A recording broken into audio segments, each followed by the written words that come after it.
اللهم صل على محمد وآل محمد. اللهم صل على محمد وآل محمد.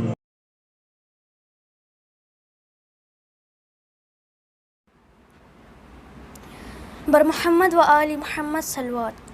اللهم صل على محمد وآل محمد وعجل فرجهم.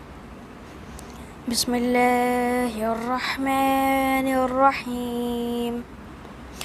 عن جابر بن عبد الله الأنصاري أنه قال عن فاطمة الزهراء عليها السلام بنت رسول الله صلى الله عليه وآله وسلم قال سمعت فاطمة أنها قالت دخل علي أبي رسول الله في بعض الأيام وقال السلام عليك يا فاطمة فقلت وعليك السلام قال إني أجد في بدني ضعفا فقلت له أعيذك بالله يا أبتاه من الضعف فقال يا فاطمة ائتيني بالكساء اليماني فغطيني به وأتيته به وصرت أنظر إليه وإذا وجهه يتلألأ كأنه البدر في ليلة تمامه وكماله فما كانت إلا ساعة وإذا بولدي الحسن قد أقبل وقال السلام عليك يا أمه فقلت وعليك السلام يا قرة عيني وثمرة فؤادي فقال يا أمه إني أشم عندك رائحة طيبة كأنها رائحة جدي رسول الله فقلت نعم إن جدك تحت الكساء وأقبل الحسن نحو الكساء وقال السلام عليك يا جدة يا رسول الله أتأذن لي أن أدخل معك تحت الكساء فقال وعليك السلام يا ولدي ويا صاحب حوضي قد أذنت لك فدخل معه تحت الكساء. اللهم صل على محمد وآل محمد وعجل فرجهم. فما كانت إلا ساعة وإذا بولدي الحسين قد أقبل وقال السلام عليك يا أمه فقلت وعليك السلام يا ولدي ويا قرة عيني وثمرة فؤادي وقال لي يا أمه إني أشم عندك رائحة طيبة كأنها رائحة جدي رسول الله فقلت نعم إن جدك وأخاك تحت الكساء فدنا الحسين نحو الكساء وقال السلام عليك يا جدة السلام عليك يا من اختاره الله أتأذن لي أن أكون معكما تحت الكساء فقال عليك السلام يا ولدي ويا شافع أمتي قد أذنت لك فدخل معهما تحت الكساء. اللهم صل على محمد وآل محمد وعجل فرجهم.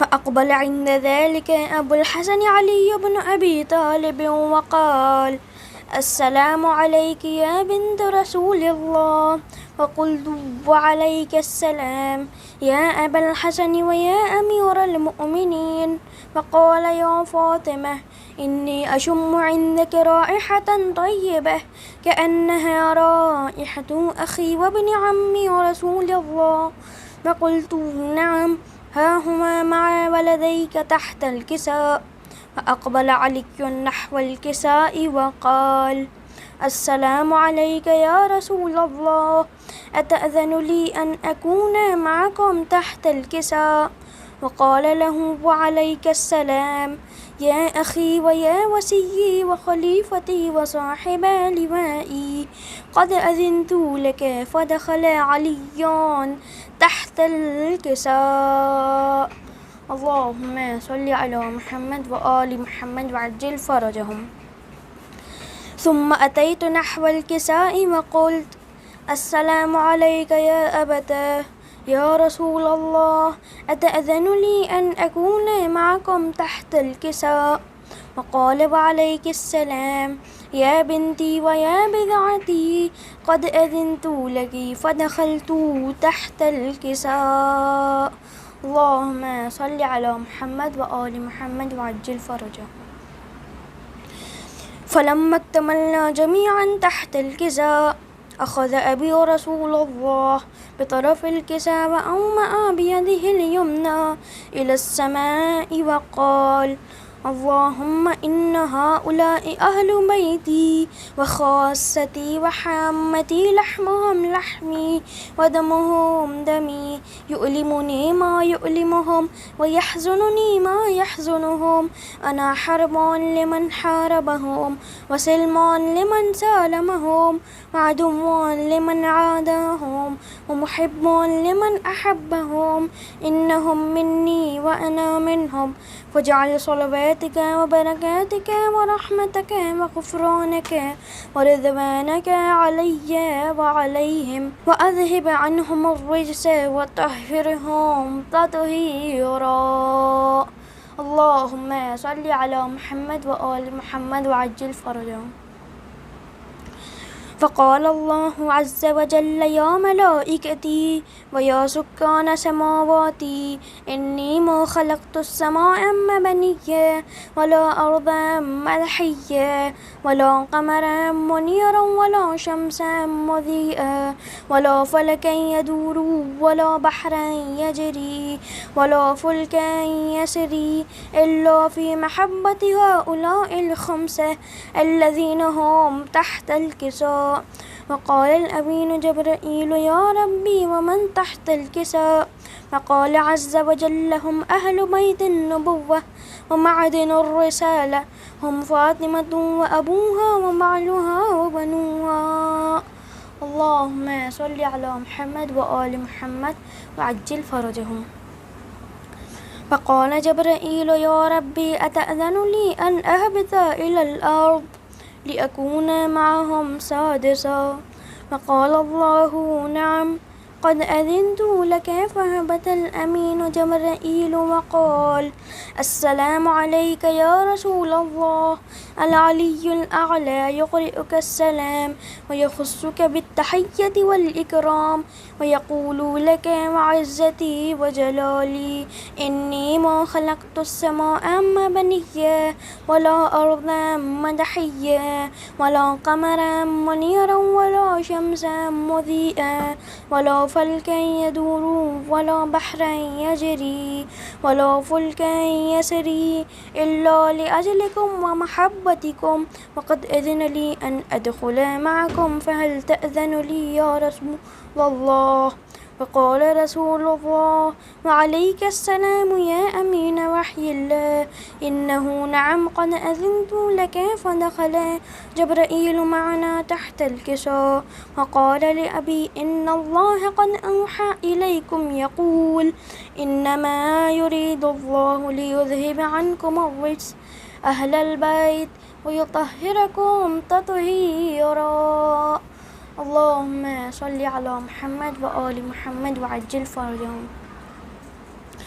فقال علي لأبي يا رسول الله أخبرني ما لجلوسنا هذا تحت الكساء من الفضل عند الله.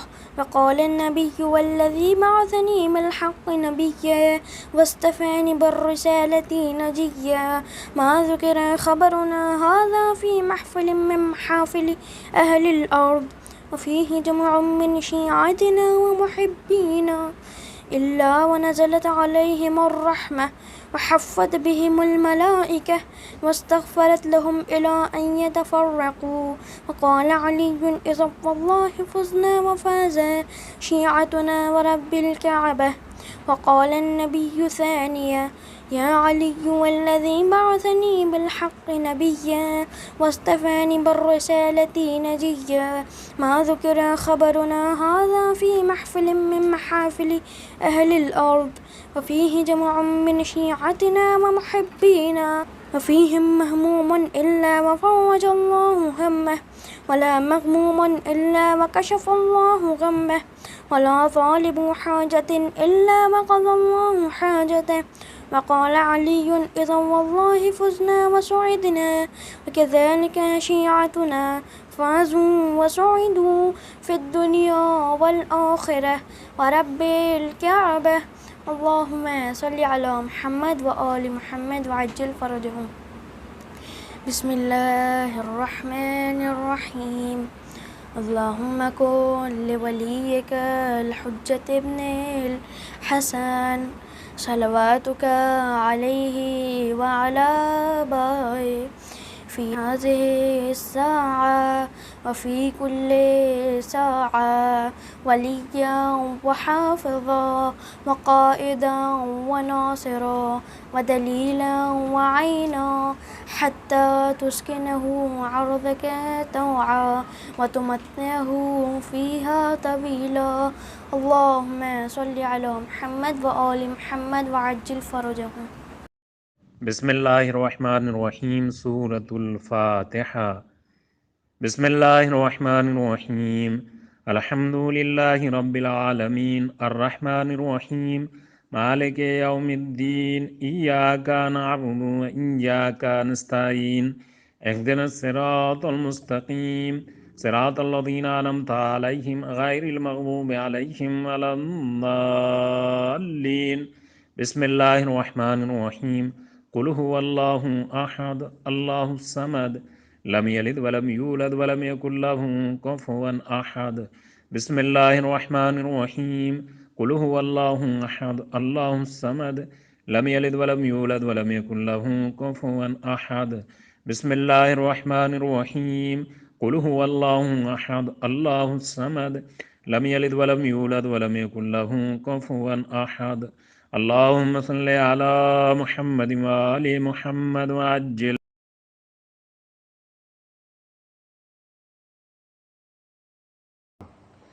صلوات بر محمد. اللہم صلی علی محمد وآل محمد وعجل فرجهم. یا فاطمہ زہرا یا فاطمہ زہرا چھڑوا دو ہمیں غم سے یہی وقت کرم ہے. یا فاطمہ زہرا تمہیں بچوں کی قسم ہے. یا فاطمہ زہرا یا فاطمہ زہرا اولاد کی نعمت سے یہیں محروم جمائیں. بے شیر کے جھولے پہ وہی کرتی ہے دعائیں. امید کرم آپ کا ہی باب کرم ہے. یا فاطمہ زہرا تمہیں بچوں کی قسم ہے. چھڑوا دو ہمیں غم سے یہی وقت کرم ہے. یا فاطمہ زہرا تمہیں بچوں کی قسم ہے. یا فاطمہ زہرا یا فاطمہ زہرا ہر رنج و بلا دور رہی ہے یہی فریاد. شبیر کے ماتم کے لیے وہ رہے آباد. عباس علمدار کا جس گھر پہ علم ہے. یا فاطمہ زہرا تمہیں بچوں کی قسم ہے. چھڑوا دو ہمیں غم سے یہی وقت کرم ہے. یا فاطمہ زہرا تمہیں بچوں کی قسم ہے. یا فاطمہ زہرا یا فاطمہ زہرا رضوان ملائک ہے پلے آپ کے در سے. کیوں بندہ مومن بھلا رزق تر سے. حاتم کا نہیں یہ تو در شہ امم ہے. یا فاطمہ زہرا تمہیں بچوں کی قسم ہے. یا فاطمہ زہرا یا فاطمہ زہرا صلوات بر محمد. اللہم صلی علی محمد وآل محمد وعجل فرجهم. محمد وعلى محمد صلوات. اللهم صل على محمد وعلى محمد وعجل فرجهم ولنا دوم اجمعین. بانو یہ عابد کو بتلا رہی ہے میری سکینہ کو نیند آ رہی ہے.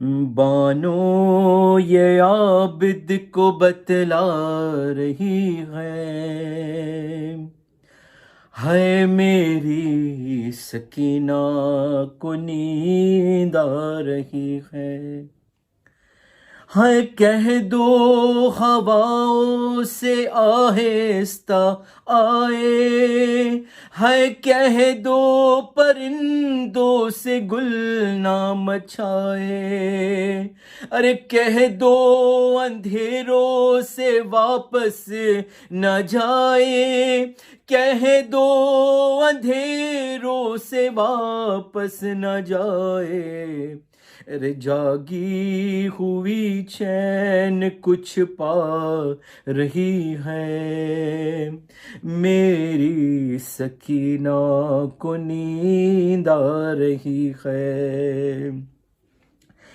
ارے شاید رسن کی اذیت ہوئی کم مدھم کرو بیویو شور و ماتم ارے سجاد زنجیر بولے نہ اس دم سجاد زنجیر بولے نہ اس دم ارے شاید غموں کی گھڑی جا رہی ہے میری سکینہ کو نیند آ رہی ہے ارے بانو یہ عابد کو بتلا رہی ہے میری سکینہ کو نیند آ رہی ہے اور زندان کا در اب زور نہ کھولو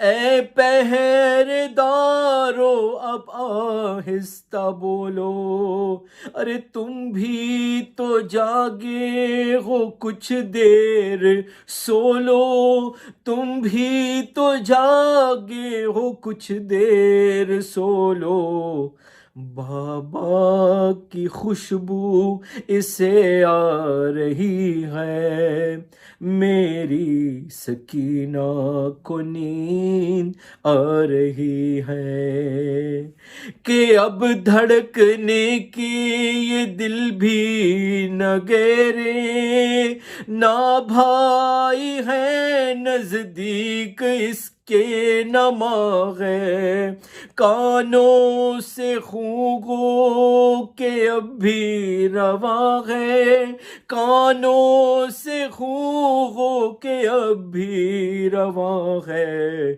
مگر آنکھ بھوجل یہ سمجھا رہی ہے میری سکینہ کو نیند آ رہی ہے یہ شام غریبہ کی جاگی ہوئی ہے تماچوں کے ڈر سے نہیں سو سکی ہے ذرا اب گلے سے رسن جو کھلی ہے ذرا اب گلے سے رسن جو کھلی ہے سکون سے جو اب سانس لے پا رہی ہے میری سکینہ کو نیند آ رہی ہے بانو یہ عابد کو بتلا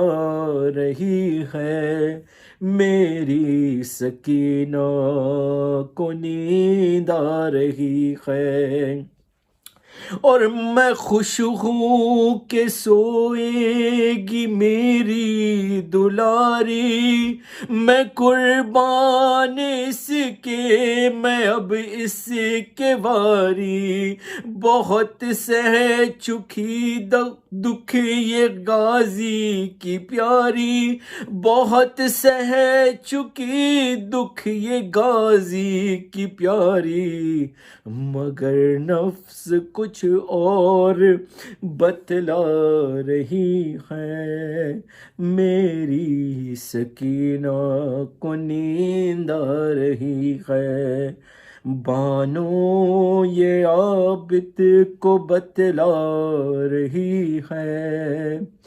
میری سکینہ کو نیند آ رہی ہے۔ اور محمد وآل محمد صلوات اللہم صلی علی محمد وآل محمد عجل فرجہم۔ التماس دعا۔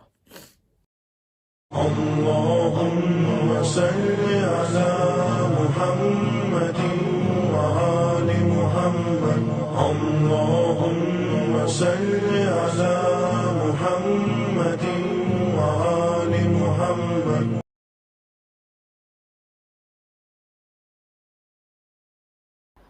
فاتحہ۔ بسم اللہ۔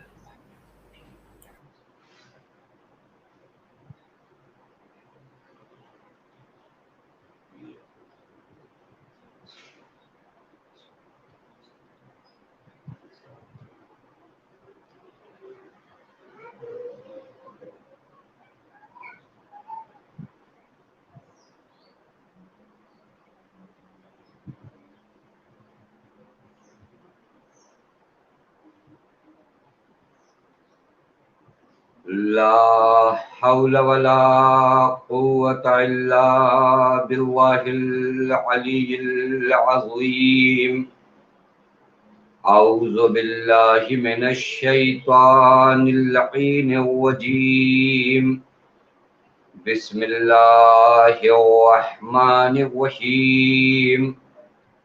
الحمد لله الذي علا في توحده ودنا في تفرده وجلا في شانه وعظم في أركانه وقهر جميع الخلق بقدوته وبرهانه والصلاة والسلام على أشرف الأنبياء والمرسلين حبیب الہ العالمین مولا و مولا الثقلین جد الحسن والحسین مولانا ابی القاسم محمد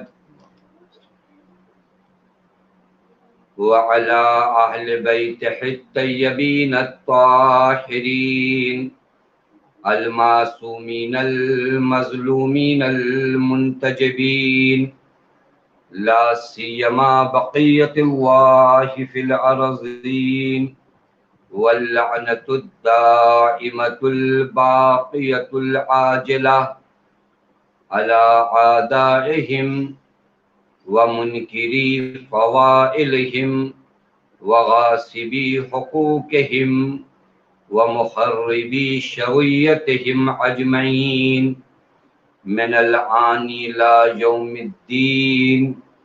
أما بعد فقد قال الله الحكيم في محكم كتابه بسم الله الرحمن الرحيم الذي خلق الموت والحياة ليبلوكم أيكم أحسن عملا۔ صلوات پڑھیں محمد وآل محمد۔ ایک مرتبہ سورہ حمد اور 3 مرتبہ سورہ توحید کی تلاوت فرما کے مرحوم محمد رزاق ابن علادین اسرانی، مرحومہ شہر بانو بنت غلام حسین اسماعیل و مرحوم محمد علی ابن ابراہیم علی بھائی ڈالا کی روح کو ایصال فرما۔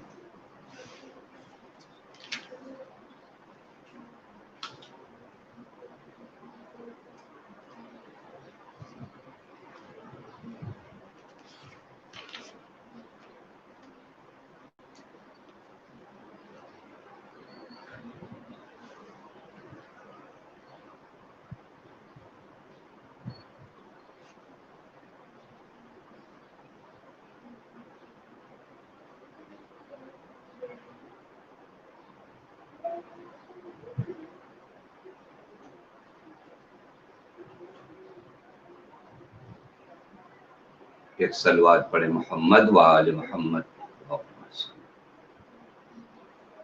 پروردگار عالم کا لاکھ لاکھ شکر ہے کہ اس معبود نے ہمیں اور آپ کو بارگاہ اہل بیت علیہم الصلاۃ والسلام میں حاضر ہونے کا شرف عنایت فرمایا۔ مجلس ایصال ثواب ہے۔ میرے دوستو عزیزو، جب سے ہم نے اس دنیا میں قدم رکھا ہے اور ذرا سا ہوش آیا ہے اور ہمارے اندر جب سمجھ آئی ہے تو ہم نے اطراف میں اپنے ایک حقیقت کو دیکھا ہے، جس حقیقت کا نام موت ہے۔ کبھی ہم نے اپنے کسی پڑوسی کو اس دنیا سے جاتے ہوئے دیکھا، کبھی ہم نے اپنے کسی دوست کو اس دنیا سے جاتے ہوئے دیکھا، کبھی ہم نے اپنی کسی رشتہ دار کو اور ریلیٹیو کو اس دنیا سے جاتے ہوئے دیکھا۔ یعنی جب سے ہم سمجھدار ہوئے ہیں اور ہم میں ذرا سمجھ آئی ہے، اس وقت سے ہم موت اور میت کو دیکھ رہے ہیں۔ لہذا موت کا انکار کرنا ہمارے لیے ناممکن ہے۔ کائنات کا کوئی بھی انسان منکر موت نہیں ہے، وہ موت کا انکار نہیں کر سکتا۔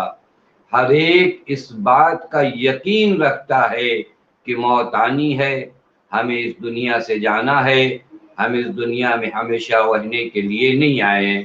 حتیٰ قرآن کریم نے بھی واضح لفظوں میں اس حقیقت کو اس طرح بیان کیا، اینما تکونوا یدرککم الموت ولو کنتم فی برج مشیدہ۔ قرآن کہتا ہے کہیں بھی رہو موت تمہیں آ دھر لے گی، یعنی موت تمہارے لیے آئے گی۔ موت اس دنیا سے تمہیں جانا ہے، کہاں پہ بھی رہو، جہاں پر بھی دل چاہے رہو۔ وَلَوْ كُنْتُمْ فِي بُرُجٍ مُشَيَّدَةٍ، اگرچہ تم اپنے آپ کے لیے محکم قلعے کیوں نہ بنا لو، پھر بھی موت آنی ہے تو آ کر رہے گی۔ یعنی وہ حقیقت ہے جس سے انکار نہیں کیا جا سکتا۔ قرآن دوسرے مقام پر کہتا ہے ان الموت الذی تفرون منہ فانہ ملاقیکم، وہ موت جس سے تم فرار اختیار کرتے ہو، دیکھو فرار نہ اختیار کرنا، یہ موت تمہیں آئے گی۔ بس میرے دوستو عزیزو، ایک حقیقت ہے موت جس سے ذرہ برابر بھی انکار کرنا ہمارے لیے ناممکن نہیں ہے۔ لیکن یہاں پر آج کی مجلس میں میں آپ کی خدمت میں عرض کروں، جب ایک ایسی حقیقت کا نام موت ہے جس سے انکار نہیں کیا جا سکتا، جس سے راہ فرار نہیں ہے، جس سے کوئی چھٹکارا نہیں ہے، جو آنی ہے تو آنا ہے، چاہے میں کہیں پر بھی رہوں یہ موت میرے لیے آئے گی، تو پھر سوال یہ ہے کہ میں موت سے گھبراتا کیوں ہوں، میں موت سے ڈرتا کیوں ہوں؟ جیسے ہی موت کی بات آتی ہے میرا قدم لرزنے لگتا ہے، میرا وجود لرزنے لگتا ہے، کوئی اپنی موت کے بارے میں باتیں نہیں سننا چاہتا۔ آخر یہ گھبراہٹ، یہ ڈر موت کی نسبت کیوں ہے؟ یہ ایک سوال ہے میرے دوستو عزیزو۔ اب تاریخ اٹھا کر دیکھو، جس کے سامنے بھی اگر موت کا ذکر کیا جائے تو گھبرا جاتا ہے، سوائے اہل بیت اور ان کے چاہنے والے جو خواص ہیں، ان کے سامنے جب موت کا ذکر کیا جاتا تھا تو نہیں گھبراتے تھے۔ لیکن کائنات میں ہم نے سب کو دیکھا کہ موت کا نام آتا ہے گھبرا جاتے ہیں۔ میں ایک تاریخی داستان پڑھ رہا تھا، ہارون الرشید خلفائے بنی عباس میں سے ایک ہے۔ ایک دن اس نے خواب میں دیکھا کہ اس کے سارے دانت ٹوٹ کر گر گئے ہیں۔ ہارون الرشید بادشاہ وقت تھا، خلیفہ وقت تھا۔ اس زمانے میں بادشاہ اپنے لیے کچھ لوگ ایسے بھی رکھتے تھے جو خواب کی تعبیر بتایا کرتے تھے۔ لہذا اس معبر کو ہارون الرشید نے بلایا اور کہا کہ میرے خواب کی تعبیر بتاؤ۔ معبر نے خواب پوچھا، ہارون الرشید نے بتایا کہ میں نے دیکھا ہے کہ میرے سارے دانت میرے سامنے ٹوٹ کر گر گئے۔ تو اس معبر نے کہا خلیفہ وقت سے پناہ مانگتے ہوئے اتنا عرض کروں کہ آپ کے سارے رشتہ دار آپ کے سامنے مر جائیں گے۔ اللہ اکبر۔ ہارون الرشید نے کہا یہ کیسی تعبیر خواب بتاتے ہو؟ کہا 100 تازیانہ اسے مارا جائے، 100 کوڑا اسے مارا جائے۔ دوسرے معبر کو بلایا اور اس سے بھی اپنے خواب کو بیان کیا اور تعبیر خواب دریافت کی، تو وہ معبر تھوڑا چالاک تھا، وہی موت کا ڈر اور خوف جو لوگوں کو ہوتا ہے، اس نے وہی بات کی لیکن جملوں کو بدل کے کہا۔ اس نے کہا در حقیقت خداوند متعال نے خلیفہ وقت کو طول عمر عطا کیا ہے اپنے تمام رشتہ داروں کی نسبت، کا اسے انعام سے نوازا جائے۔ دیکھیں اگر آپ توجہ فرمائیں، دونوں کی بات ایک ہے، ایک میسج ہے، وہ یہی کہ آپ کے سارے رشتہ دار آپ کے سامنے مر جائیں گے، لیکن اس نے چونکہ یہ جملہ استعمال کیا 100 کا کوڑے مارے گئے، اور اس نے جملوں کو تھوڑا بدل کے کہا کہ آپ طول عمر رکھتے ہیں، آپ کی عمر سب سے زیادہ ہے، تو کا اسے انعام سے نوازا جائے۔ بہرکیف یہ مثال میں آپ کی خدمت میں پیش کر رہا تھا، موت سے خوف ہے، موت سے ایک ڈر ہے۔ اب اگر آپ موت سے ڈرنے والوں کو دیکھو نا، تو 2 قسم کے لوگ ہیں موت سے ڈرنے والے۔ بہت توجہ فرمائیے گا، میں ایک جانب آپ کو لے جانا چاہتا ہوں۔ موت سے ڈرنے والوں کے 2 گریڈ ہیں، 2 قسم کے لوگ ہیں۔ ایک وہ لوگ موت سے ڈرتے ہیں جن کا عالم آخرت پر ایمان نہیں ہے، جن کا معاد پر اعتقاد نہیں ہے، جو روز محشر کو نہیں مانتے، وہ سمجھتے یہی دنیا جو کچھ ہے بس ہے، یہی جزا بھی ہے، یہی سزا بھی ہے، یہی عذاب بھی ہے، یہی ثواب بھی ہے، اس دنیا کے علاوہ کوئی دنیا نہیں ہے۔ ایک نظریہ یہ ہے۔ تو یہ لوگ اگر موت سے ڈریں تو خوب سمجھ میں آتا ہے، کیونکہ جو یہ سمجھتا ہے کہ یہی دنیا سب کچھ ہے، اس کے بعد کوئی دنیا نہیں ہے، اجر و ثواب یہی ملنا ہے، جزا و سزا یہی ملنا ہے، جو کچھ ہونا ہے بس یہی ہونا ہے۔ اب اس کے سامنے جب موت آئے تو وہ گھبرائے گا۔ کیوں گھبرائے گا؟ کیونکہ معلوم ہے کہ اس دنیا کے بعد کچھ نہیں ہے، مجھے فنا ہو جانا ہے۔ فنا سے انسان گھبراتا اور ڈرتا ہے۔ لیکن دوسرا گروہ جسے موت سے نہیں ڈرنا چاہیے اور وہ گروہ بھی ڈرتا ہے، وہ گروہ ان لوگوں کا ہے جو قیامت پر اعتقاد رکھتے ہیں، جو حشر پر اعتقاد رکھتے ہیں، جو قبر پر اعتقاد رکھتے ہیں، جو نشر پر اعتقاد رکھتے ہیں، جو برزخ پر اعتقاد رکھتے ہیں، یعنی جن کا عقیدہ اور ایمان یہ ہے کہ اس دنیا سے کہیں زیادہ بڑی ایک اور دنیا ہے، موت کے وسیلے سے مجھے اس دنیا میں قدم رکھنا ہے۔ اللہ اکبر! جن کا عقیدہ یہ ہو وہ موت سے کیوں ڈرتے ہیں؟ اور بہت توجہ فرمائیے گا، وہ جو اس دنیا ہی کو سب کچھ سمجھتے ہیں، چلے وہ موت سے ڈرتے ہیں، سمجھ میں آتا ہے کہ ان کو لگتا ہے کہ اس دنیا کے بعد تو کچھ نہیں ہے، اب ہم فنا ہو جائیں گے، وہ گھبرائیں، سمجھ میں آنے والی بات ہے۔ لیکن وہ لوگ کیوں موت سے گھبرا رہے ہیں؟ جن کو معلوم ہے کہ یہ دنیا اس عالم آخرت کے مقابلے میں بس سایہ ہے۔ بہت توجہ فرمائیے گا، تعبیر احادیث ہے۔ کسی نے پوچھا اس عالم آخرت سے اس عالم دنیا کو اگر کمپیر کیا جائے، مقایسہ کیا جائے، تو اس عالم دنیا کی کیا ویلو ہے؟ تو امام نے فرمایا اس عالم آخرت کے مقابلے میں یہ دنیا ایک سایہ ہے۔ اصل وہ ہے جیسے ہم جب راستہ چلتے ہیں نا تو ہمارا سایہ چلتا ہے، سائے کی کوئی ویلو نہیں ہوتی ہے، سائے کی کوئی حقیقت نہیں ہوتی ہے۔ سایہ در حقیقت اس انسان کی وجہ سے ہے کہ اگر یہ نہ ہو تو سایہ نہ ہو، اگر نہ سائے پہ کوئی چیز، سایہ دیکھے سایہ ٹکا بھی نہیں رہتا نا، عجیب حسین تعبیر ہے۔ یہاں دھوپ گئی سایہ گیا، یہاں اندھیرا آیا سایہ ختم ہو گیا۔ سائے کو نہ پیاس لگتی ہے، نہ بھوک لگتی ہے، سائے کو نہ ہار پہنایا جاتا ہے، نہ اسے منصب دیا جاتا ہے، نہ مقام دیا جاتا ہے۔ کا سایہ ہے در حقیقت ویلو اس کی ہے کہ جس کا سایہ ہے۔ اے کاش ہم اس بات کو سمجھ جاتے کہ یہ پوری دنیا جو ہے وہ سایہ ہے، عالم آخرت حقیقت ہے۔ بس سائے پر پوری جان نچھاور کرنے والے لوگوں اس عالم آخرت پہ کیوں غور نہیں فرماتے؟ توجہ فرما رہے ہیں؟ اگر کوئی آپ کے سامنے آئے نا، آپ اسے ہار پہنانا چاہیں، کس کو ہار پہناتے ہو؟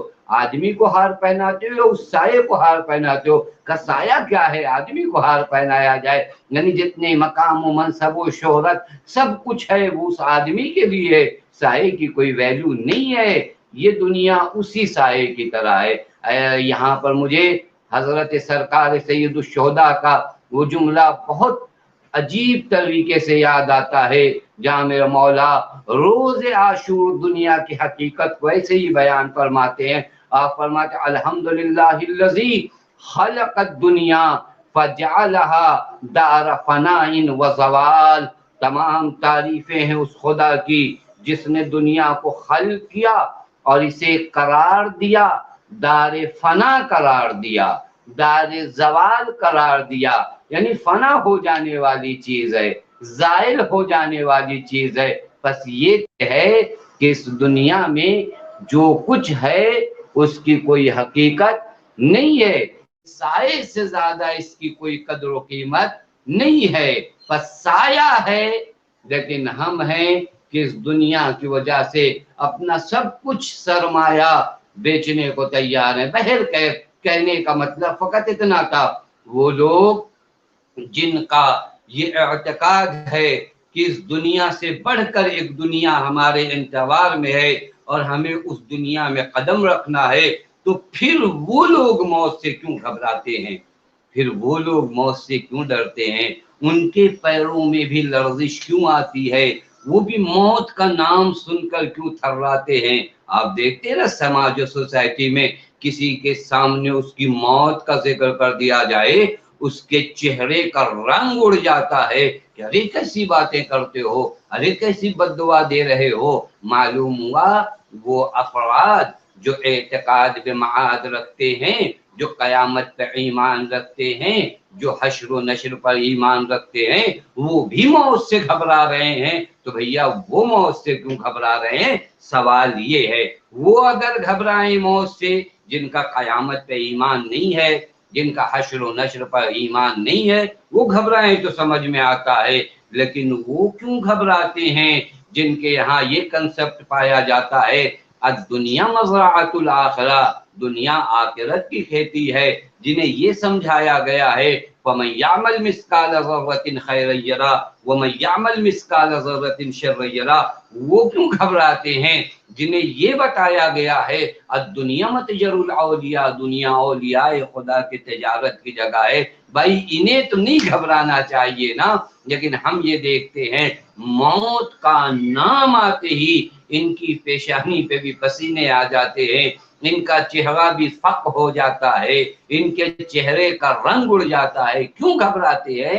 ایک وجہ آج آپ کی خدمت میں عرض کروں گا، موت سے گھبرانے کی ایک وجہ ان افراد میں جو معاد پر ایمان رکھتے ہیں، جو حشر و نشر پر ایمان رکھتے ہیں، ایک وجہ در حقیقت بہت اہم وجہ اور ریزن ہے، وہ ان کے گناہ ہیں۔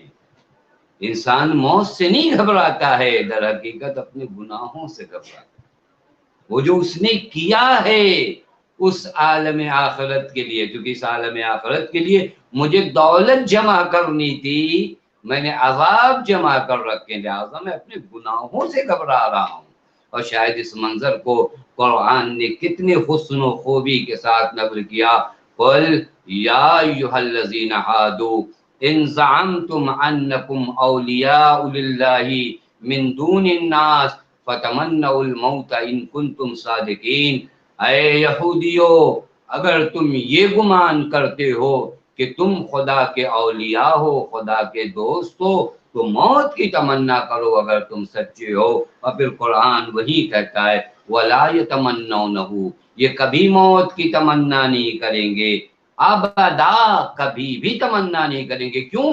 بما قدمت ایدیہم، جو انہوں نے اس عالم آخرت کے لیے روانہ کیا ہے نا، اس کی وجہ سے کبھی بھی یہ موت کی تمنا نہیں کر سکتے، کیونکہ انہیں معلوم ہے کہ اس عالم آخرت کے لیے ہم نے کیا روانہ کیا ہے۔ اسی طرح سورہ بقرہ میں بھی قرآن کریم کا واضح ارشاد ہے، قل ان کانت لکم الدار الآخرہ عند اللہ خالصۃ من دون الناس فتمنوا الموت ان کنتم صادقین، سچے ہو تو موت کی تمنا کرو۔ پھر قرآن کہتے وَلَن يَتَمَنَّوْنَهُ وَلَن يَتَمَنَّوْهُ ابدا بما قدمت ایدیہم، یہ ہرگز موت کی تمنا نہیں کریں گے، کیونکہ جو انہوں نے روانہ کیا ہے اس عالم کے لیے وہ انہیں موت کی تمنا نہیں کرنے دے گا۔ بس میرے دوستو عزیزو، وہ لوگ یاد رکھنا، وہ لوگ جو موت سے گھبراتے ہیں، موت سے ڈرتے ہیں اور عالم آخرت پر بھی ایمان رکھتے ہیں، قیامت پہ بھی ایمان ہے، ان کے گھبرانے کا ریزن، ان کے ڈرنے کی وجہ معلوم ہے کیا ہے؟ ان کے گناہ ہے۔ اے کاش ہم اپنے آپ کو اس گناہ کی وادی سے دور کر دیں۔ میرے دوستو، یہ گناہ انسان کو اس قدر محزون اور مغموم اور خائف کر دیتے ہیں کہ انسان اپنے خدا سے ملاقات کی تمنا اپنے وجود سے نکال دیتا، ڈرتا ہے انسان ملاقات خدا سے۔ کیوں؟ چونکہ ہم نے کیا کیا ہے؟ ہم نے اپنے آپ کو طرح طرح کے گناہوں میں مرتکب کر رکھا، ہمارا وجود گناہوں میں غرق ہو گیا ہے۔ ہم جب گناہوں میں غرق ہو گئے ہیں تو پھر اس کے بعد ہم موت کی تمنا نہیں کر سکتے، ہم گھبرائیں گے۔ ہم عبد عابق ہیں۔ عبد عابق معلوم ہے کسے کہتے ہیں؟ وہ غلام جو فرار ہو اپنے مولا سے، وہ گھبراتا ہے۔ فرار غلام کو جب مولا کے سامنے پیش کیا جائے، دو غلام نا مثال دوں آپ کو بہت آسان۔ ایک غلام جسے مولا نے کسی کام سے بھیجا ہو اور وہ غلام وہ کام کر کے مولا کے پاس آ رہا ہو، اس غلام کے آنے کا انداز کیا ہوگا؟ وہ غلام جو اس ڈیوٹی کو انجام نہ دے جو مولا نے اسے دیا ہے، اور پھر مولا سے فرار کرے اور پھر اسے پکڑ کے لایا جا رہا ہو، دونوں غلاموں کے آنے کی کنڈیشن کو سمجھ سکتے ہو نا آپ؟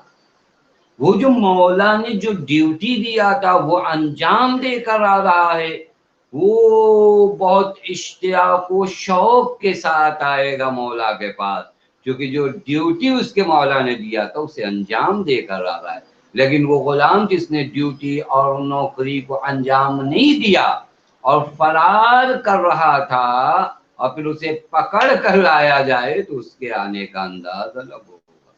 اور یہ یاد رکھنا، مولا عجیب جملہ فرماتے ہیں وَلَا يُمْكِنُ الْفِرَارُ مِنْ حُكُومَتِكَ، میرے اللہ تیری حکومت سے فرار کرنا ممکن کہاں ہے؟ میں سمجھتا ہوں کہ میں فرار کر رہا ہوں، لیکن کہاں ہے جہاں تیری حکومت نہیں ہے؟ بس میں فرار کر کے جاؤں گا کہاں؟ اللہ اکبر، آنا تیری بارگاہ میں۔ لا يمکن الفرار من حکومتک، تیری حکومت سے فرار کہاں کر سکتا ہوں؟ وہ کون سی روح زمین ہے، وہ کون سا زمین کا حصہ ہے جہاں تیری حکومت نہیں ہے؟ اللہ اکبر۔ بس میرے دوستو عزیزو، گناہوں سے اپنے وجود کو بچاؤ۔ اب گناہ طرح طرح کے، میرا دل چاہتا ہے ایک گناہ آج کے اس ماحول کے لحاظ سے بیان کروں، جس گناہ کی وجہ سے ہم پر بلائیں نازل ہوتی ہیں۔ گناہ کی بھی الگ الگ کیٹیگری ہے۔ بعض گناہ کیا ہیں؟ جو نعمتوں کو بدل دیتے، تغیر النعم۔ یہ تمام گناہوں کی قسمیں آپ دعائے کمیل میں پڑھتے ہیں، نہیں پڑھتے؟ اللہم اغفر لی الذنوب التي تغیر النعم، اللہم اغفر لی الذنوب التي تحبس الدعاء، اللہم اغفر لی الذنوب التي تحتک العصم۔ اے میرے اللہ میرے ان گناہوں کو معاف کر دے جو نعمتوں کو بدل دیتے ہیں۔ اے میرے اللہ میرے ان گناہوں کو معاف کر دے جو میری دعاؤں کو قبول نہیں ہونے دیتے۔ اے میرے اللہ میرے ان گناہوں کو معاف کر دے جو گناہ رسوائی اور ذلت کا سبب بنتے۔ یہ گناہ کی اقسام ہے۔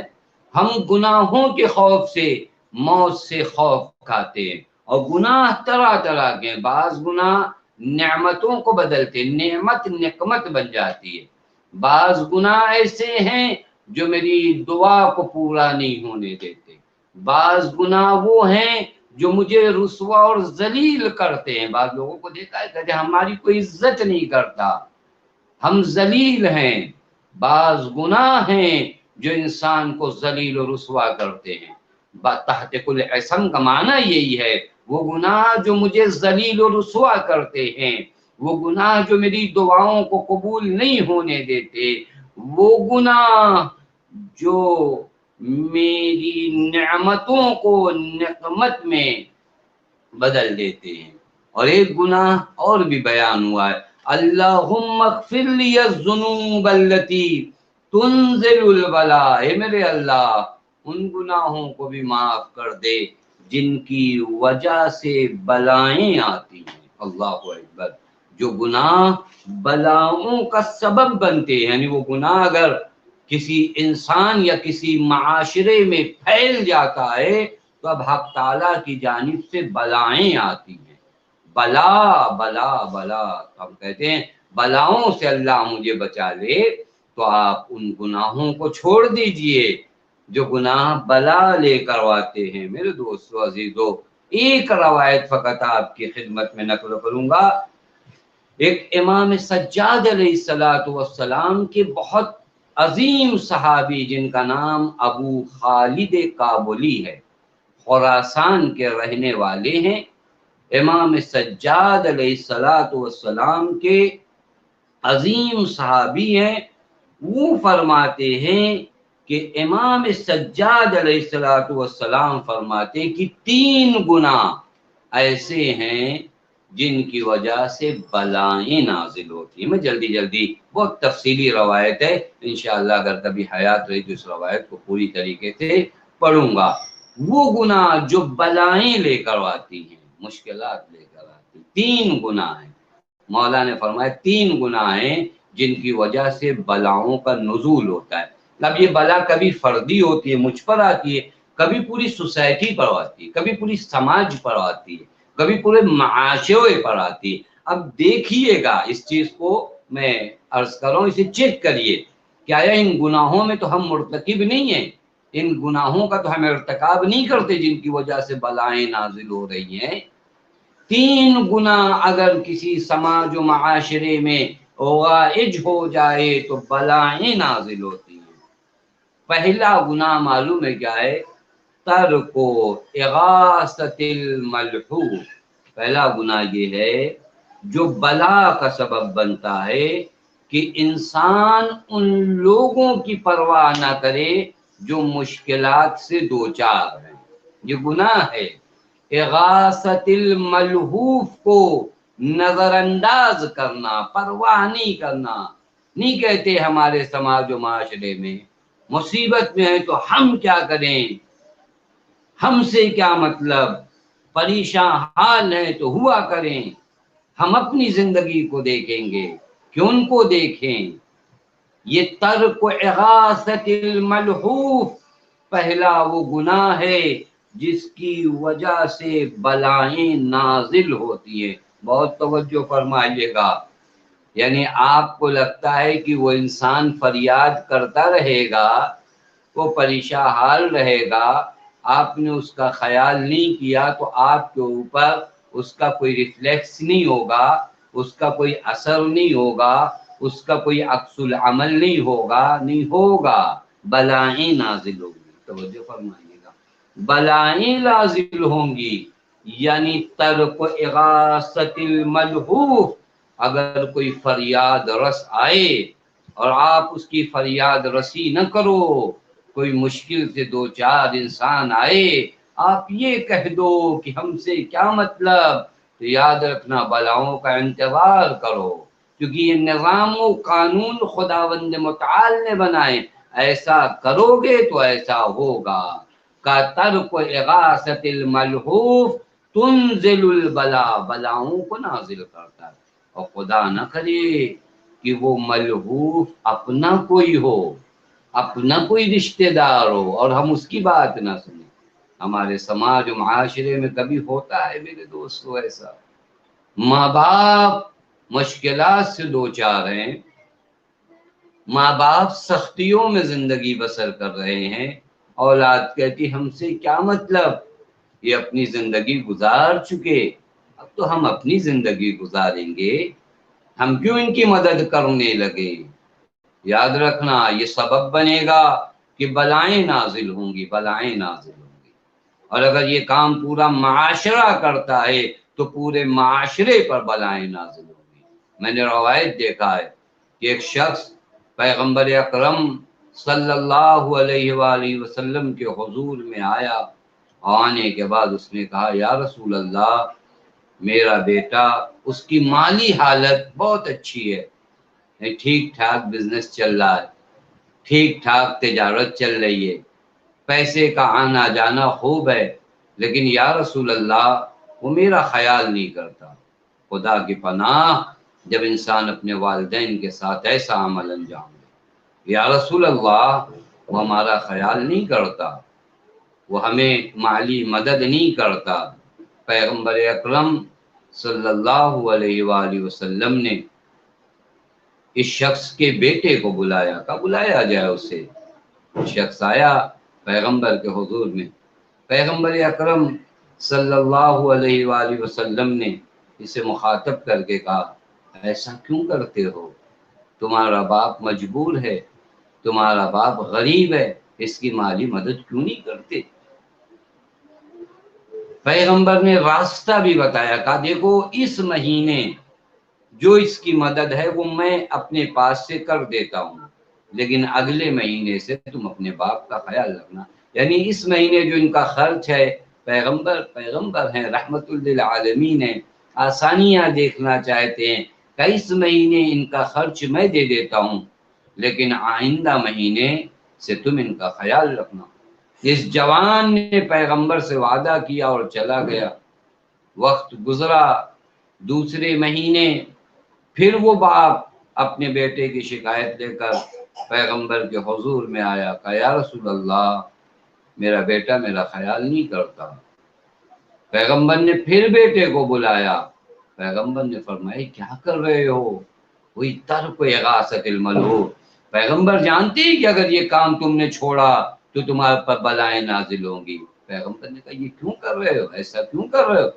یہ روا نہیں ہے، یہ جائز نہیں ہے، یہ صحیح نہیں ہے۔ اس جوان نے پیغمبر کی بات کو اگر یوں کہوں کہ انسنی کر دیا کہ چلو ہوا، کبھی کبھار ہوتا ہے نا، جوانی کا جوش ہے، کچھ سمجھ میں نہیں آتا، مال دنیا میں غرق گئے، کوئی سمجھائے تو سننے کو تیار نہیں، ارے چھوڑو، اس طرح کی باتیں تو ہوتی رہتی ہیں، کوئی کام نہیں ہے کیا، اب انہی کی باتوں کو سنے۔ خیر اس نے انسنی کر کے چلا گیا۔ جب چلا گیا تو پیغمبر نے فرمایا مجھے خوف ہے کہ اس پہ بلائیں نہ نازل ہو جائیں۔ تاریخ کہتی ہے کہ یہ شخص جو بہت بڑی تجارت کا مالک تھا، یعنی اچھے خاصے اس زمانے کی تجارت، آپ جانتے ہیں جانوروں کی، حیوانات کی تجارت تھی، اچھے خاصے جانور اس کے پاس موجود تھے، بڑا باغ موجود تھا، سارے باغات نابود ہو گئے، سارے جانور مر گئے۔ تاریخ لکھتی ہے کہ اتنا بڑا تاجر اب لوگوں سے بھیک مانگتا تھا اپنے کھانے کے لیے۔ یہ بلا ہے۔ کب بلا یہ نازل ہوتی ہے؟ ترک اغاثۃ الملحوف، جب انسان ان لوگوں کی فریاد کو نہیں سنتا جو مجبور ہے، جو مسکین ہے۔ میرے دوستو عزیزو، شیخ عباس قمی رضوان اللہ تعالی علیہ اپنی کتاب سفینۃ البحار میں، یاد رکھنا ملحوف کو کبھی جو ہے آپ اس کی اغاثہ کو ترک نہ کرو۔ شیخ عباس قمی کا نام آپ سب نے سنا ہے، صاحب مفاتیح الجنان، ان کی بہت سی کتابیں ہیں، انہی کتابوں میں سے ایک کتاب سفینۃ البحار ہے۔ شیخ عباس قمی نے اس کتاب کو لکھنے میں 20 سال لگائے، 20 ایئرس، 20 سال لگائے ہیں سفینۃ البحار کو لکھنے میں۔ ہم معلوم ہے کتنی معرکۃ العارہ کتاب ہوگی۔ اس کتاب میں آپ ایک روایت تحریر فرماتے ہیں، جو روایت یہ ہے کہ بنی اسرائیل میں ایک عابد تھا، عبادت گزار ہے، بندگی خدا کر رہا ہے، کوئی ظاہری طور پر اس کی زندگی میں مشکل نظر نہیں آتی، لیکن ایک مرتبہ عذاب نازل ہوا اور وہ ہلاک ہو گیا۔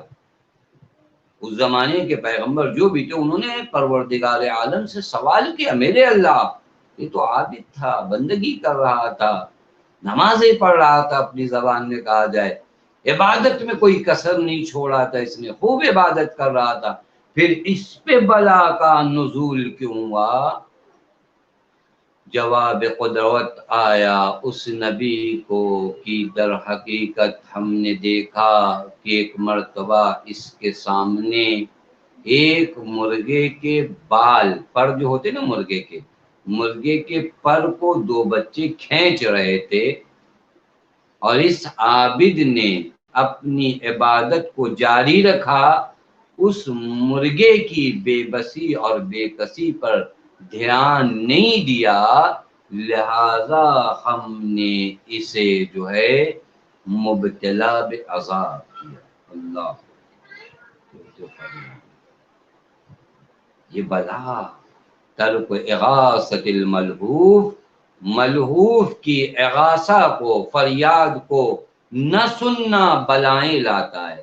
بس آپ کہتے ہو اللہم اغفر لی الذنوب التی تنزل البلا، اے میرے اللہ ان گناہوں کو بھی معاف فرما جن کی وجہ سے بلائیں نازل ہوتی ہیں۔ تو آپ کو طریقہ بتا رہا ہوں امام معصوم کے کلام کی روشنی میں، کیسے اپنے وجود کو ان بلاؤں سے دور رکھوں، ان عذاب سے دور رکھوں جو بلائیں نازل کرتی ہیں۔ کا ان عذاب سے دور رکھنے کا طریقہ یہ ہے کہ جب کسی مجبور بے کس کی فریاد سنو تو اس کی مدد کو جاؤ، ترک مت کرو، اس کو یوں ہی اس کے حال پر نہ چھوڑو۔ میرے دوستو عزیزو، آپ تاریخ تو پڑھو، امام سید سجاد علیہ السلام کی خدمت میں جب کوئی فقیر آتا ہے، جب کوئی بے کس آتا ہے، جب کوئی مجبور آتا ہے تو مولا فرماتے ہیں مرحباً بکا، خوش آمدید۔ اس کے بعد امام اس کے ہاتھوں کا بوسہ لیتے ہیں، چومتے ہیں مولا اس کے ہاتھ کو۔ اللہ اکبر، فقیر آیا ہے، مولا ہاتھوں کو چوم رہے ہو، سمجھ رہے ہیں کہ مدد کہاں جاری۔ اس کے بعد امام فرماتے ہیں مرحبا بمن یحمل الزادی الی الاخرہ، یہ فقیر نہیں ہے، یہ تو میرا مددگار ہے۔ اپنی زبان میں ترجمہ کیا جائے، مولا فرماتے یہ میرا مددگار ہے۔ مولا آپ مدد کر رہے ہو، یہ کہاں آپ کا مددگار ہے؟ کہا اس طرح میرا مددگار ہے کہ میری زاد راہ کو آخرت تک لے جا رہا ہے۔ سمجھ میں آیا؟ یہ جو میں اسے بھیک دے رہا ہوں، یہ جو میں اسے صدقہ دے رہا ہوں، یہ جس کی مدد کر رہا ہوں، یہ مدد نہیں ہے بلکہ اپنی ذات راہ کو کسی اور کے حوالے کر رہا ہوں۔ آپ کو میں ایک مثال دوں، شاید بات آسان ہو جائے۔ آپ کہیں ٹریول کر رہے ہوں، کہیں سفر کر رہے ہوں، اسٹیشن پہ آپ کے پاس ایک بھاری اٹیچی ہو اور کوئی انسان آئے اور کہے کہ یہ اٹیچی آپ کی میں اٹھا کر پہنچا دیتا ہوں، آپ کا دوست ہو،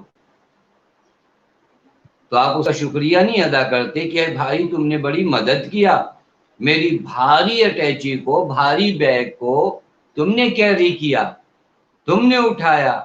اب وہ جو کیری کرتا ہے تمہارے بھاری بیگ کو، تم اس کا شکر ادا کرتے ہو کہ ارے آپ نے میری ٹرین تک مجھے پہنچایا ہے۔ امام فرمانی فقیر نہیں ہے، یہ میرے ذات آخرت کو اپنے کاندھوں پہ اٹھا کر لے کر جا کر پہنچا رہا ہے۔ یہ تصور عجیب ہے، یہ تصور عجیب ہے۔ بس میرے دوستو عزیزو، کبھی بھی اغاثت ملہوف کو ترک نہ کرنا، اغاثت الملہوف، بے کس کی فریاد کو انسنی مت کرنا، کیونکہ یہ سبب بنتا ہے تنزل البلا، کہ بلائیں تم پر نازل ہو۔ اب یہ بے کس و مجبور لوگ کئی طرح کے ہیں، میں بار بار عرض کرتا ہوں۔ ایک مرتبہ ایک انسان مالی مشکلات سے دوچار ہے، ایک مرتبہ ایک انسان علمی مشکلات سے دوچار ہے، عقائد کمزور ہو چکے ہیں، وہ فریاد کرتا ہے کہ میرا عقیدہ صحیح کرو، اس کو مدد کرو آپ۔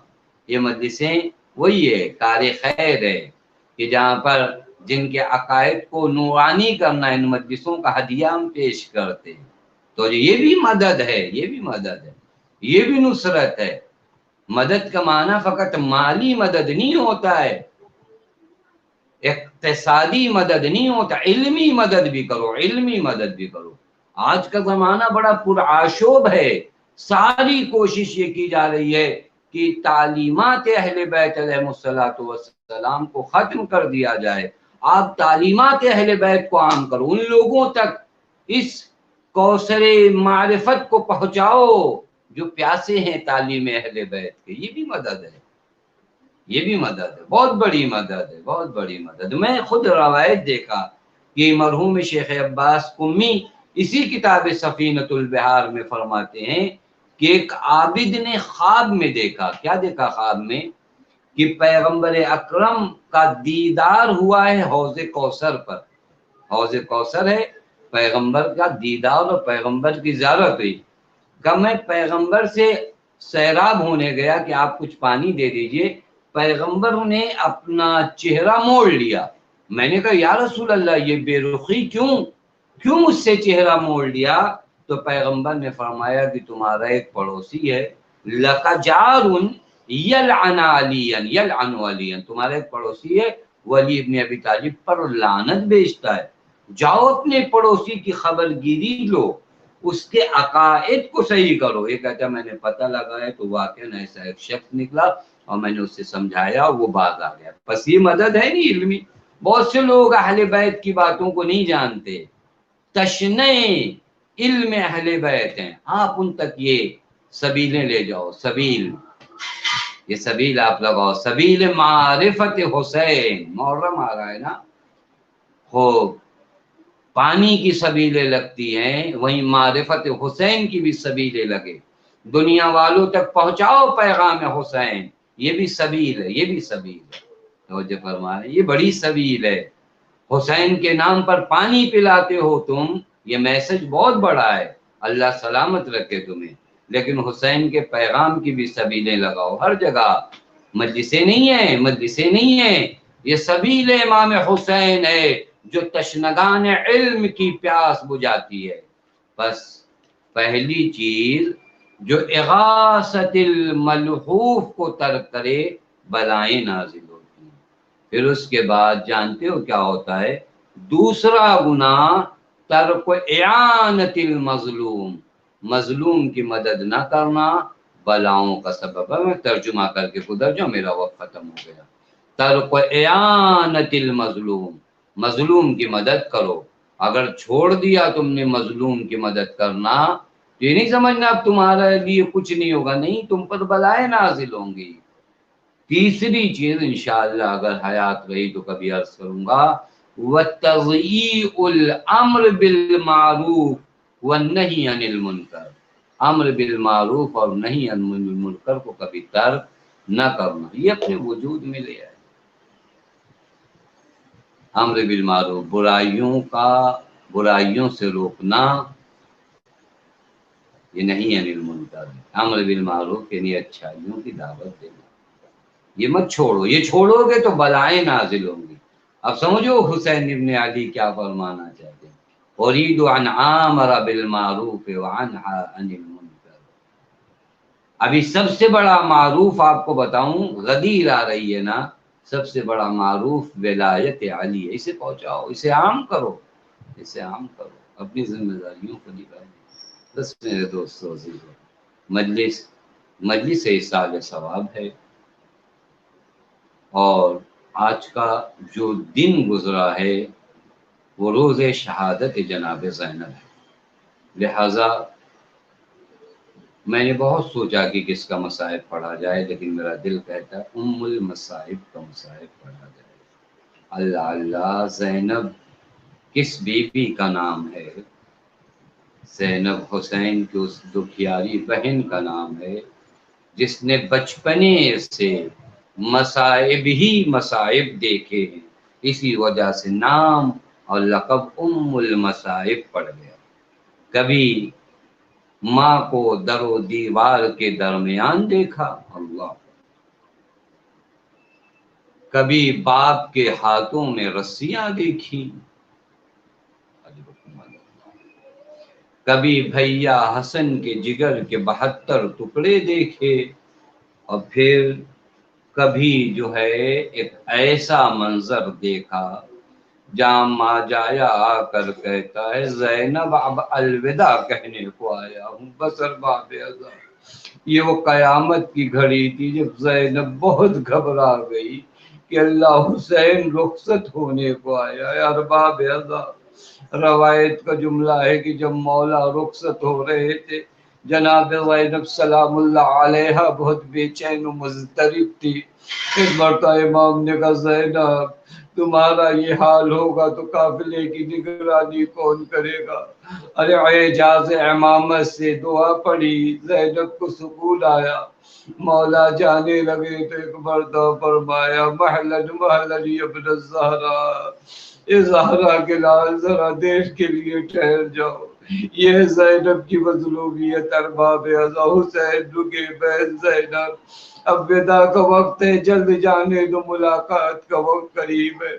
کہ بھیا ایک وصیت ماں کی تھی جو یاد آ گئی، میری بہن کیا وصیت ہے؟ اے بھیا ماں کی وصیت تھی کہ حسین جانے لگے تو میری جانب سے حسین کے گلے کو چوم لینا۔ اللہ اکبر۔ عزیزو آپ تصور کرو کربلا کے دشت میں، کربلا کے بیابان میں، اس تنہائی میں، اس عالم غربت میں جب حسین کے سامنے ماں کا ذکر آیا ہوگا، سارے بچپنے کے مناظر حسین کی نظروں میں دوڑے ہوں گے۔ اللہ اللہ، میری ماں نے چکیا پیس پیس کے مجھے پالا تھا۔ ہار باب ازا، حسین کے گلے کا بوسہ زینب نے لیا۔ اب حسین کہتے بہن مجھے بھی ایک وصیت پہ عمل کرنے دو۔ ماں جائے وصیت کیا ہے؟ بہن تمہارے بازوؤں کا بوسہ لینا ہے، مجھے معلوم ہے۔ کربلا سے کوفہ، کوفے سے شام، تمہیں رسن بستہ پھرایا جائے گا۔ ہار باب ازا، یہ مصائب زینب حسین نے پڑھا تھا، ابھی زینب کی اسیری نہیں ہوئی تھی، لیکن اللہ اللہ جب 11 محرم آئی ہے، اونٹ لائے گئے، بے کجاوا حکم ہوا کہ ان بے کجاوا اونٹوں پہ بیٹھنا ہے، رسن بستہ بیٹھنا ہے۔ اللہ اللہ، بیویوں نے اپنے ہاتھوں سے ایک دوسرے کو باندھا تاکہ نہ محرم قریب نہ آنے پائے، لیکن جب سوار ہونے کی باری آئی، آپ تصور کرو ہر طرف نہ بہنوں کا مجمع ہو، زینب پہ کلثوم کو سوار ہونا ہو، سیدانیوں کو سوار ہونا ہو، یہ وقت کتنا سخت تھا۔ ہر باب ازا، ساری بیویوں کو زینب نے سوار کیا۔ اب تنے تنہا زینب ہے، کوئی سوار کرنے والا نہیں ہے۔ زینب نے کبھی دائیں دیکھا، کبھی بائیں دیکھا۔ ارے فرات کا رخ کیا، بھیا پاس اٹھو، بہن جا رہی ہے، سوار کرو۔ ارباب ازا، ایک بڑھتا زنجیروں کی آواز آئی، بیمار امام سر جھکائے پہنچا، پھوپھی اماں ابھی تیرا بھتیجا اپنے بیمار زندہ۔ وَسَيَعْلَمُ الَّذِينَ ظَلَمُوا أَيَّ مُنْقَلِبٍ يَنْقَلِبُونَ إِنَّا لِلَّهِ وَإِنَّا إِلَيْهِ رَاجِعُونَ۔ رضا بقضائه وتسليما لأمره، بار العافیت الحق واسطہ، محمد کے حق کا واسطہ ہمیں جو بیماروں میں شفا کامل و عاجل عنایت فرما، بار العافیت الحق کا واسطہ، محمد کے حق کا واسطہ ہمیں جو پریشان ان کی پریشانیوں کو دور فرما، بار العافیت الحق کا واسطہ، محمد کے حق کا واسطہ ہمیں جو مقروض ان کے قرض غیب صدا فرما، بار العافیت الحق کا واسطہ، محمد کے حق کا واسطہ جن مرحومین کے جس مجلس کا انعقاد کیا گیا ان کی مغفرت فرما، بار الہ ان کے قبر کی منزلوں کو آسان فرما، بار الہ تجھے تیرے حق کا واسطہ، آل محمد کے حق کا واسطہ معبود ہم میں جو بیمار انہیں شفا کامل و عاجل عنایت فرما، بار الہ تجھے تیرے حق کا واسطہ، آل محمد کے حق کا واسطہ معبود تمام عالم انسانیت کو شیعان حضر کرار کے صدقے میں اس وبا اور بیماری سے محفوظ فرما، بار الہ تجھے تیرے حق کا واسطہ، آل محمد کے حق کا واسطہ معبود ہم سب کو حج زیارات سے مشرف فرما، بار الہ تجھے تیرے حق کا واسطہ، آل محمد کے حق کا واسطہ معبود تجھے بی بی زینب صلی اللہ علیہ کا واسطہ وارث عبدالصاف امام زمان کے ظہور میں تعجیل فرما، ہمیں ان کے عوام نثار میں شمار فرما، ربنا تقبل منا انک انت السمیع۔ ایک مرتبہ سورہ حمد اور 3 مرتبہ سورہ توحید کی تلاوت فرما کے مرحوم محمد رزاق ابن علادین اسرانی، مرحومہ شہر بانو بنت غلام اسماعیل، مرحوم محمد علی ابن ابراہیم علی بھائی ڈھالا، مرحوم علادین ابن رحمت اللہ اسرانی، مرحوم غلام حسین اسماعیل، مرحوم رحمت بائی بنت راشد رحیم، مرحومہ Fatima by Ghulam Hussain Ismail, Sughra by بنت علی بھائی لالانی، اسرانی فیملی، مرچنٹ فیملی اور لاکھانی فیملی کے لالانی فیملی کے تمام مرحومین کو ایک مرتبہ سورہ حمد اور 3 مرتبہ سورہ توحید پڑھ کے احسان فرمائیں۔ اللہم صل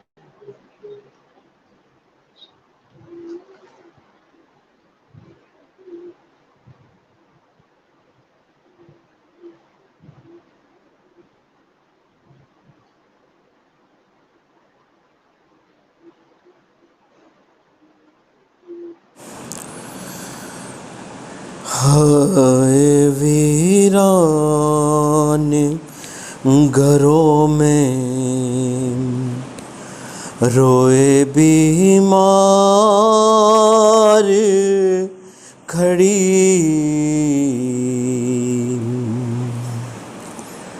ہائے ویران گھروں میں روئے بیمار کھڑی، ایسے بچھڑی علی اکبر، ایسے بچھڑی نہ ملی پھر علی اکبر سے کبھی، ہائے ویران گھروں میں روئے بیمار کھڑی، ہائے ویران گھروں میں روئے بیمار کھڑی، آجا پردیس سے بھیا میں تیری راہ دیکھوں، آجا پردیس سے بھیا میں تیری راہ دیکھوں، جوڑا شادی کا بنایا ہے تیری بہنوں نے، ہائے ویران گھروں میں روئے بیمار کھڑی، ہائے ویران گھروں میں روئے بیمار کھڑی، میں ہوں بیمار بھلا کیسے تیرے پاس آؤں، میں ہوں بیمار بھلا کیسے تیرے پاس آؤں، راہ کربل کی مدینہ سے ہے دشوار بڑی، ہائے ویران گھروں میں روئے بیمار کھڑی، کھڑی، ہائے ویران گھروں میں روئے بیمار کھڑی۔ ہوگا احسان جو لے آئے علی اصغر کو، ہوگا احسان جو لے آئے علی اصغر کو، پھر نہ جانے کی ملاقات کبھی ہو یا نہیں، ہائے ویران گھروں میں روئے بیمار کھڑی، ہائے ویران گھروں میں روئے بیمار کھڑی۔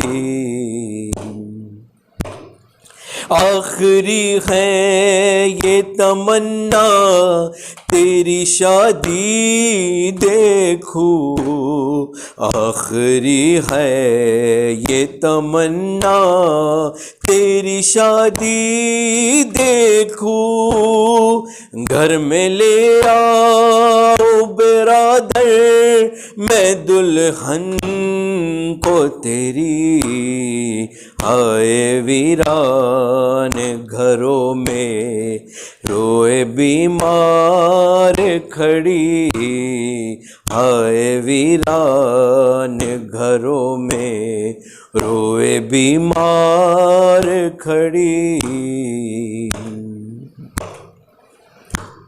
جب تلک لوٹ کے نہ آؤ گے بھیا صغرا، جب تلک لوٹ کے نہ آؤ گے بھیا صغرا، تیرے قدموں کے نشاں کو نہیں مٹنے دوں گی، ہائے ویران گھروں میں روئے بیمار کھڑی، ہائے ویران گھروں میں روئے بیمار کھڑی۔